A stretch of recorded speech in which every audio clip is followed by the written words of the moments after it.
Welcome into the Inner Compass podcast show. I am your host, Jack Sinogo, and thank you for joining us on episode 8 of the Inner Compass podcast show. In this episode, we're diving into the powerful role self-talk plays in our mental health. We'll unpack what self-talk really is and how it influences our thoughts, emotions, and everyday decisions. How does that inner dialogue show up in your life? What happens when it turns negative, and how can that impact anxiety, depression, and self-esteem? We'll also explore how to recognize whether your inner voice is protecting you or holding you back. And to wrap it up, we'll share practical insights for anyone struggling with a harsh inner critic and how to begin shifting that voice towards one of self-compassion. What exactly is self-talk, and how does it show up in our daily lives? Self-talk is the inner dialogue that runs in the background of your mind. Your thoughts, beliefs, judgments, and reactions to the world around you. It's not always conscious or deliberate, but it influences how you feel, how you behave, and how you view yourself. Think of self-talk as your personal narrator. It comments on everything. Your appearances, your abilities, your relationships, your goals, your worth. Sometimes this inner voice is compassionate, encouraging, and wise. Other times it's critical, fearful, or self-defeating. Self-talk isn't limited to big decisions or emotional moments. It shows up all the time in small, almost invisible ways. For example, in everyday situations, let's say you wake up late for a morning obligation. I'm such a mess, why can't I get it together? Versus, rough morning, let's reset and move forward. You look in the mirror, I hate how I look, versus, I'm working on loving myself, one day at a time. Or, let's say you get negative feedback at work, I'm such a failure, versus, this stinks, but I can learn from it. Self-talk also shows up in social settings. They probably don't like me. I shouldn't have said that. I'll never be as good as them. This internal chatter can keep you from showing up fully, whether it's playing small, staying silent, or not applying for that opportunity. Self-talk also shows up during periods of uncertainty. I'm not ready. I always mess things up. I'll never figure this out. Self-talk can either lift you up or tear you down. Over time, it shapes your self-esteem, emotional health, and even your choices.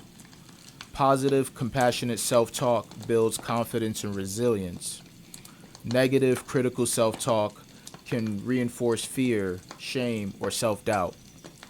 How does negative self-talk contribute to issues like anxiety, depression, or low self-esteem? Negative self-talk plays a huge role in contributing to anxiety, depression, and low self-esteem by reinforcing harmful thought patterns and emotional states. Here's how it works. Number 1, it reinforces negative beliefs. When you engage in negative self-talk, you repeatedly tell yourself things like, I'm not good enough, I always mess things up, or I can't handle this. Statements like this will strengthen negative core beliefs about yourself, making it more likely to expect failure or rejection.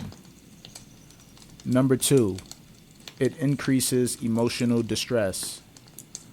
Negative self-talk often triggers feelings of sadness, hopelessness, or fear. For example, telling yourself I'll never succeed can lead to feelings of despair, which are common in depression or heightened worry, which fuels anxiety. Number 3, it creates a vicious cycle. The more you criticize yourself, the more stressed or sad you feel, which makes negative self-talk more likely. This cycle can trap you in a downward spiral of worsening mood and self-image. Number 4, it undermines motivation and coping. If you constantly tell yourself that you're worthless or incapable, you're less likely to try new things or cope effectively with challenges. This can lead to avoidance behaviors, which increases anxiety and reinforces feelings of hopelessness seen in depression. And finally, number 5, It distorts reality. Negative self-talk often involves cognitive distortions like catastrophizing, overgeneralizing, or all or nothing thinking. These distortions skew your perception, making situations seem worse than they are, which worsens anxiety and depressive symptoms. In essence, negative self-talk acts like a mental and emotional toxin. It primes your brain to focus on threats and failures, keeping you stuck in anxiety, sadness, and self-doubt. This not only worsens symptoms of anxiety and depression, but it also erodes your confidence and resilience. The longer this pattern persists, the harder it becomes to break free and develop a more balanced, compassionate view of yourself and your life. How can you tell when your inner voice is protecting you versus limiting you? When your inner voice is protecting you, your inner voice will often sound like a calm and grounded concern, encouragement to pause, reflect, or prepare, and respect for your boundaries and needs. Signs you'll notice about your protective inner voice is that it offers constructive reason for hesitation. It's often tied to your values or past learnings from real experiences. It leaves you feeling clearer. Our inner voice, the internal dialogue that narrates our thoughts, decisions, fears, and desires, plays a central role in how we move through the world. Sometimes it's an ally, offering intuition, insight, and caution. Other times it echoes outdated fears, social conditioning, or past wounds that keep us from growing. Learning to discern whether this voice is protecting you or limiting you is one of the most transformative inner skills you can develop. When your inner voice is protecting you, your inner voice will often sound like a calm and grounded concern, encouragement to pause, reflect, or prepare, respect for your boundaries and needs. Signs you'll notice about your protective inner voice is that it offers constructive reasons for hesitation. It's often tied to your values or past learnings from real experiences. It'll leave you feeling clearer. And also, it allows for growth with more compassion and patience. Here's 3 examples of what a protective inner voice sounds like. From an emotional perspective, Jack's inner voice will say, "Jack, you've been through a lot lately. It's okay to take a step back and regroup." This inner voice recognizes Jack's emotional exhaustion and advocates for rest instead of pushing through just to prove something. From a self-compassion perspective, John's inner voice will say, "John, you made a mistake, but you're still learning. You don't need to beat yourself up." Rather than criticizing, John's inner voice is reminding him that mistakes are a part of the process. And from an emotional safety perspective in relationships, Janice's inner voice will say, "Janice, you've opened up a lot. Let's wait and see how they respond before sharing more." Janice's inner voice is not fearful, it's thoughtful, helping her build trust slowly and intentionally. When your inner voice is limiting you, your inner voice tends to be fear-based, anxious, or overly critical, focused on the worst-case scenarios or avoidance, more about keeping you small than keeping you safe. Signs you'll notice about a limiting inner voice is that it uses absolutes like, "You can't," "You'll fail," "They'll laugh at you." Also, it's rooted in fear of judgment, rejection, or failure more than fuel. And finally, it shuts down exploration rather than inviting thoughtful action. Here's 3 examples of what a limiting inner voice sounds like. When self-doubting himself, Tom's inner voice will say, "Tom, you're not good enough to do this." This voice undermines Tom's abilities before he even begins the task. While fearing judgment of others, Sarah's inner voice will say, "Sarah, people will laugh at you if you try that." This inner voice prioritizes others' opinions over Sarah's own growth and desires. And finally, while comparing herself to others, Kim's inner voice will say, "Kim, you'll never be as talented as they are." Kim's inner voice fixates on others' paths instead of her own and is draining her confidence. Here's a few questions to ask yourself to help you identify whether your inner voice is protecting you or limiting you. Is this voice based on fear or wisdom? Is it helping you stay safe or stay the same? Would you say this to someone you love in the same situation? Does this voice push you towards thoughtful action or emotional paralysis? What's the worst that can happen, and how can you handle it? My final thoughts here is that your inner voice isn't the enemy. It just needs guidance.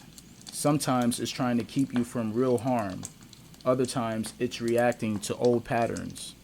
The goal isn't to silence it, but to learn to listen and when to be gentle, challenging it. What advice would you give someone who struggles with a harsh inner critic? The roommate. For most of her life, Sam lived with a voice in her head, critical, loud, and always judging. It said things like, "You're not good enough," and "You'll never get it right." She thought it was just a part of who she was.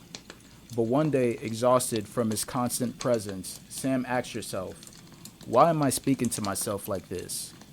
Her therapist encouraged her to name the voice. She chose the judge. It helped her see the critic as just one part of her and not the whole truth. Slowly, Sam started challenging the judge. She talked back with kindness. "I'm not failing, I'm learning. This is hard, but I'm trying." She wrote down her thoughts, practiced self-compassion, and listened for gentler voices. From friends, from memory, from herself.